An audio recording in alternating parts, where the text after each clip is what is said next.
कलाम है कि हम इल्म और तालीम में कितना बढ़ें लेकिन अपने बुजुर्गों से बड़े हो नहीं सकते। बुजुर्गों का ख्याल करके जो पीढ़ियां आगे बढ़ती हैं उनकी निगाहों में चश्मा उन बुजुर्गों का हमेशा लगा रहता है। ठोकर खाने से पहले वो आपको हिदायत दे देते हैं कि बेटा संभल के चलना। ये मेरा तजर्बा बोलता है। वो आप उसको सुनते हैं तो आगे मुकम्मल जिंदगी चलती है, नहीं सुनते हैं तो फिर देखते हैं हादसात रोज हो रहे हैं। तो जैसा कि साहिब भाई हमारे बचपन के यार हैं और बच्चा भी हमारा ही है, हमको मुफ्त मिल गया ये। और अरशद कासिम साहब इलाहाबाद की बहुत अजीम व खास शख्सियत हुआ करते थे क्रिकेट के मैदान में। वो हमारे 3 रिश्ते थे उनसे, हमारे मामू भी थे, हमारे चाचा जान भी थे, हमारे भाई जान भी थे। और हमारे उस्ताद के वो भी शायर थे, शागिर्द थे, मैं भी शायर शागिर्द था। यहीं रोशन बाग में रहा करते थे हसन अमीर साहब, मरहूम सैयद सलामा के रहने वाले। और बड़ा तालिबीन गांव है उनका। उनके यहाँ से पब्लिक सर्विस कमीशन के मेंबर रहे। उनके और एक बाबा थे, वो उत्तर प्रदेश जब एक हुआ करता था आगरा और अवध, तो उसमें पुलिस के आला अफसर थे अली कबीर उस्मानी साहब। उनके गांव कई मरतबा में गया और बड़ी मोहब्बत हम लोगों को हासिल थी चूंकि शागिर्द थे। हाँ, जी। तो शाहिद भाई हमारे चूंकि भाई हैं एक तरीके से, तो इन्होंने कहा भाई दुबे साहब आप बनाते हैं। और बच्चे से मुलाकात हुई, कहें कि चाचा एक हमारे बाबा की तस्वीर बनाइए आप।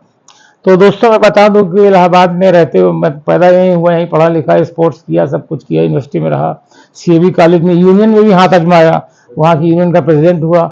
मुख्तार अब्बास नकवी साहब को हराया मैंने। आज भी वो कहता है कि यार तुम नेता हो, प्राइम मिनिस्टर तुम रहे हो, माशाल्लाह हम क्या है भाई। तो एक हंसते खेलते पूरा शहर हम लोगों का था। इस शहर में जो उरियानियत फैली उस पर अकबर इलाहाबादी साहब का शेर मुझे बड़ा मुफीद लगता है। फैली हुई है शहर में उरियानियत की आग, तहजीब के बदन से कबा कौन ले गया। ये निराला का शहर है, अकबर इलाहाबादी का शहर है, शातिर इलाहाबादी का शहर है। क्या हो गया इस शहर में? अरे हम जाहिलों की बात छोड़ दें, कम से कम यहाँ तो इल्म होनी चाहिए। और हिंदू मुस्लिम में लड़ा दो, इनको इनसे लड़ा दो, हिंदू को पंडित को लालच लड़ा दो। क्या चल रहा है? सियासतदान जिनके भरोसे जिंदगी हमने शुरू किया, बिस्मिल्लाह किया, वो तबाह बर्बाद कर रहे हैं इस मुल्क को, इस शहर को। हर जगह देख लीजिए। मैं तो खुले मन से कहता हूं, हमने कहा भैया आपको रखा गया था इस मकसद से, वो मकसद ही नहीं पकड़ पाए आप। तो इसके लिए हमें और आपको उठना पड़ेगा, एक दूसरे का दुख दर्द बांटना पड़ेगा। उस सिलसिले में हमारे जो शायर अब इस दुनिया में नहीं रहे, अब उनकी सिर्फ यादें हमारे साथ हैं, उनके बारे में थोड़ा सा कुछ अर्ज करना चाहता था। उर्दू के जाने माने शायर मरहूम जनाब अहसन, जिनका असल नाम जनाब मंजूरुल हसन था, अगर मैं सही हूं तो ताकीद कीजिएगा। आपका जन्म 12 मई 1929 में कौशाम्बी के असाढ़ा गांव में एक जमींदार परिवार में हुआ था। आपके वालिद साहब का नाम था जनाब जहीर हसन जी। आप बचपन से ही आप शेर व शायरी में दिलचस्पी लिया करते थे। सन 1944 का वाकया है, जब आप 8वीं जमात में थे तभी आपने एक नज्म लिखकर बनाया था। अपनी शेरी जिंदगी की शुरुआत कर दी थी, जो सिलसिला पूरी जिंदगी में उनके साथ चलता रहा। आप अपने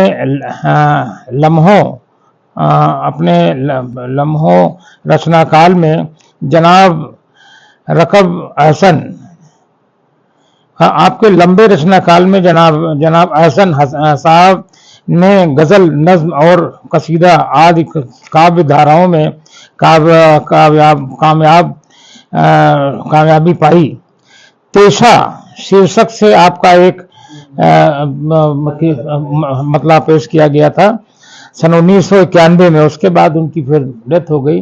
दूसरी किताब की भी तैयारी चल रही थी, इसलिए मुलतवी हो गई वो, उसकी वजह से। आपका दूसरा संघर्ष था, आपने बक्सी बाजार वाले अपने मकान में अंतिम सांस ली और अपनी मिट्टी अपने पैतृक गांव असाढ़ा कौशाम्बी में के कब्रिस्तान को सुपुर्द कर दिया। जैसा कि असाढ़ा नवाब अहसन साहब अपने पीछे पत्नी, 4 बेटे और 2 बेटी छोड़ गए।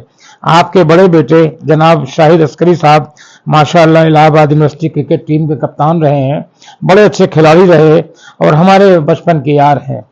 और आप समाजवादी पार्टी से भी ताल्लुक़ रखते हैं, थोड़ा उसमें भी काम धाम देखते हैं।